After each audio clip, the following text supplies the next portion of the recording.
নিশ্চয় যথেষ্ট চিন্তিত হৈ পৰিছে কণমানি এটা সন্তান পিতৃ মাতৃ ঘৰখনৰ একমাত্ৰ উপাৰ্জন আছিল মৃদুল আৰু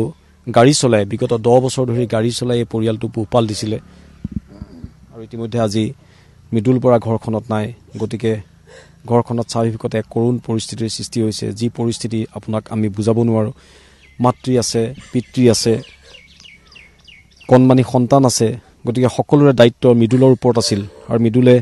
প্ৰায় 2 মাহ ধৰি চক্ৰপানী নামৰ বাছখন চলাইছিল তাৰ পূৰ্বে ইতিমধ্যে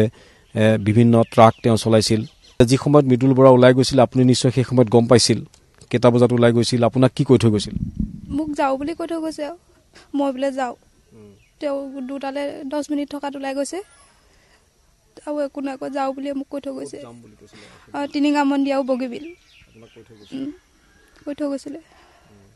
এতিয়া 2টা বজালৈ 10 মিনিট আছিলে সেই গাড়ীখন সদায় চলাই থাকে নেকি সদায় চলাই থাকে গৈ থাকে লাইনত লাইন লৈ এখন গাড়ী গৈ থাকে যেতিয়া মৃদুল বৰাৰ সেই দুৰ্ঘটনাটো হ'ল তেওঁ চলাই যোৱা গাড়ীখনৰ আপোনালোকে কেতিয়া খবৰ পায় আমাৰ 6টা মান বজাতে খবৰ পাওঁ কোনে খবৰ এই ওচৰৰ মামা নাতিনীয়েক এটা গৈছিলে এই মামা নাতিনীকটোৱে ঘৰলৈ ফোন কৰিলে জেঠাইকে আমাৰ ঘৰত ক'লেহি বোলে মৃদুলৰ এনেকৈ এক্সিডেণ্ট হ'ল বোলে ইমানে বেয়াকে হৈছে বুলি গম পোৱা নাই হলে আমি এনে সৰু এক্সিডেণ্ট হৈছে বুলি গম পাইছিলোঁ মোৰ ল'ৰা দুটা ছোৱালী এজনী আমি আৰু ককাক দেউতাক আৰু হেৰি ভায়েক এটা আছে আৰু ঘৰখন সিয়ে যিমান দিনৰ পৰা ধৰি গাড়ী চাড়ী চলাইছে ঘৰখন সিয়ে অকণমান পৰিচালনা কৰি জীৱিকা অৰ্জন কৰিছিলে কিন্তু অসুখটো হোৱাৰ কাৰণে 2 মাহমান গাড়ী চাড়ী নাই চলোৱা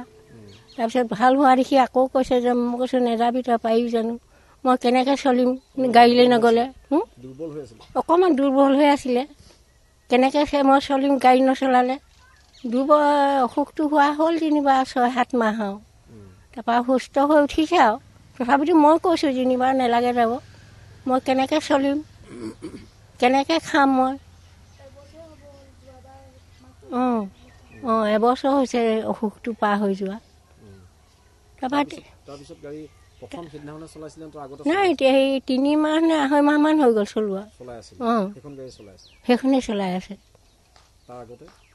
তাৰ আগতে বেঙেনা খোৱা গোবিন্দ মন্দিৰবোৰ ডাঙৰ গাড়ীবোৰ ইটা ভূটালে নিয়ে তেজপুৰ অকলে যায় তেতিয়াও সি গাড়ীৰ লগত হেণ্ডলুমান কোনো নাই হ'লে তাতো 2-4 বছৰমান হ'ল নেকি চলোৱা কোনোবা এদিনা কয় আৰু মই আজি ঘৰতে থাকোঁ কামলৈ নাযাওঁ সিজন ড্ৰাইভাৰক কৈ দিয়ে আজি আপুনিয়ে নিয়ক গাড়ী পিতৃ আছে মই পিতৃৰ ওচৰলৈ আহিছোঁ ইতিমধ্যে আমি কৈছোঁ এই সকলো শোকত ম্ৰিয়মান পুত্ৰ হেৰাই গ'ল আৰু সেই শোক হয়তো যাৰ ঘৰত হয় তেওঁ উপলব্ধি কৰিব যি ঘটনাই আজি সমগ্ৰ অসম নহয় গোটেই ভাৰতবৰ্ষ জোকাৰি গৈছে আপোনাৰ সন্তান হেৰাইছে কাৰোবাৰ পিতৃ কাৰোবাৰ পুত্ৰ কাৰোবাৰ পত্নী হেৰাইছে মোৰ ল'ৰা দুজন তেওঁ আছিল ডাঙৰ কিন্তু তেওঁ জীৱিকা অৰ্জন কৰি আছিলে চলাই আছিল কিন্তু দুখ লাগিছে এতিয়া কিন্তু তেখেতৰ গাতো দুখ নাই বুলি আমি ভাবোঁ চালকৰ কথা সদায় মানুহক বচাবৰ কাৰণে বা কিবা এটা চেষ্টা কৰে কিন্তু ভাগ্যৰে বেয়া নে এইটোতো আমি এতিয়া নাজানিম গতিকে আগদিনাখন আহিলে যিখিনি কিয় মই ইমান নাজানো আহিছিলে 2গৰাকী মানুহ ইয়াত মানে মোৰ ৰাতি কথা বতৰা হ'ল বোলে চিন্তা কৰিব নালাগে আমি আছোঁ বাৰু আৰু কালিও 2জনমান আহিছিলে আজি